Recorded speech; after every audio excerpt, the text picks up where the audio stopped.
Salam kerahiman. Hari ini saya juga kembali mau ajak Bapak Ibu untuk berdoa buat mereka yang sedang sekarat. Dan yang akan kita baca dari diary nomor 811. Doa untuk yang sekarat ya.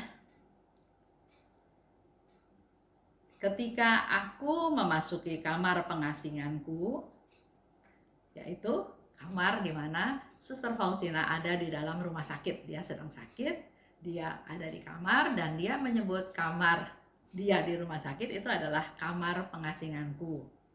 Aku mendengar kata-kata ini. Dimanapun dia selalu membuka diri, dia selalu peka untuk mendengarkan suara Tuhan. Jadi fokusnya bukan saya sakit, tapi dia selalu membuka diri. Dan di sini dikatakan aku mendengar kata-kata ini. Pada jam kematiannya, setiap orang yang mendaras koronka akan aku bela seperti kemuliaanku sendiri.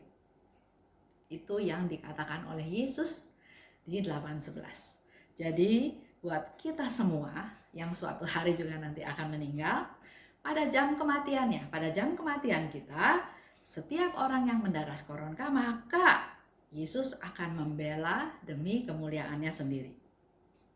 Atau kalau ada orang lain yang mendaras koronka bagi orang yang sedang menghadapi ajal, jadi orang yang sudah sekarat mungkin dia sudah tidak bisa berdoa koronka lagi, tapi ada orang yang mendampingi si sakit, si yang sekarat itu dengan mendaraskan koronka, dia ini akan mendapatkan indulgensi yang sama. Jadi perlu bantuan kita yang sehat, yang mengerti betapa besar rahmat yang Tuhan mau kasih kepada orang-orang yang menjelang ajal.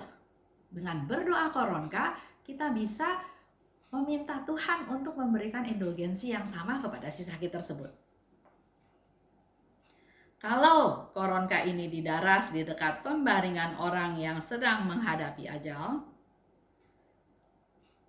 murka Allah akan dipadamkan. Dan kerahiman yang tidak terselami akan meliputi jiwanya. Itu janji-janjinya Yesus ya, di 8:11 yang dikatakan kepada Suster Faustina. Dan lubuk kerahimanku yang mesra akan tergerak karena sengsara putraku yang memilukan.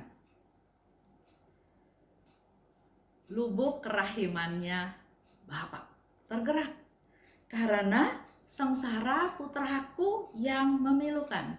Karena Allah melihat betapa Yesus putranya mau menderita, bersengsara, begitu mengerikan penderitaannya untuk membela kita manusia berdosa. Oleh sebab itu, dari lubuk kerahimanku yang mesra ya akan tergerak. Murka Allah akan reda. Dan kerahiman yang tidak terselami akan meliputi jiwa orang itu. Ini semua mengenai janji saat kita mati ya. Oh, kalau saja setiap orang menyadari betapa besarnya kerahiman Tuhan dan betapa banyaknya kita semua membutuhkan kerahiman itu. Suster Faustina mau ingatkan kita bahwa orang-orang itu perlu sadar bahwa kita butuh kerahiman. Bukan hanya yang sakit, bukan hanya yang sekarat, tapi kita semua. Kita yang sehat suatu hari juga nanti akan sakit dan akan sampai ke titik saat kita harus meninggal.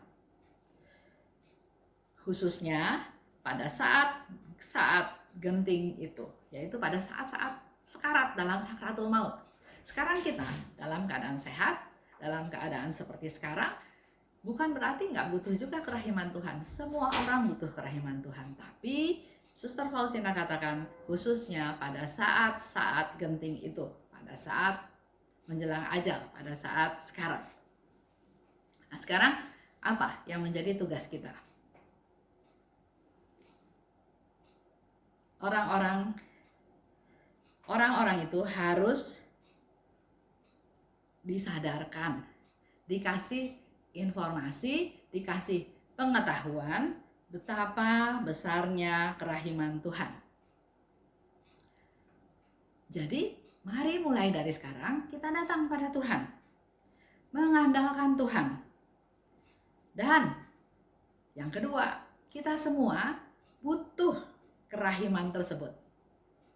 Khususnya pada saat kita genting, pada saat kita sekarat, atau juga orang-orang di sekitar kita yang sangat membutuhkan doa-doa pada saat mereka sekarat. Itu aja untuk hari ini, tapi saya mau kembali ingatkan ada 4 janji Tuhan yang berkaitan dengan saat kematian. 1, aku akan bela dia seperti kemuliaanku sendiri. Kedua, dia akan memperoleh indulgensi yang sama. Ketiga, murka Allah akan dipadamkan kalau kita berdoa koronka. Dan yang keempat, kerahiman yang tidak terselami akan meliputi jiwa itu. Kalau Bapak Ibu masih ingat cerita beberapa hari lalu ya, di mana orang yang sedang sekarat itu, Suster Faustina enggak melihat si suster yang sedang sekarat, tapi yang dia lihat adalah bayangan-bayangan hitam, roh-roh kegelapan. Nah, di sini Yesus katakan bahwa kerahiman yang tidak terselami akan meliputi jiwa itu.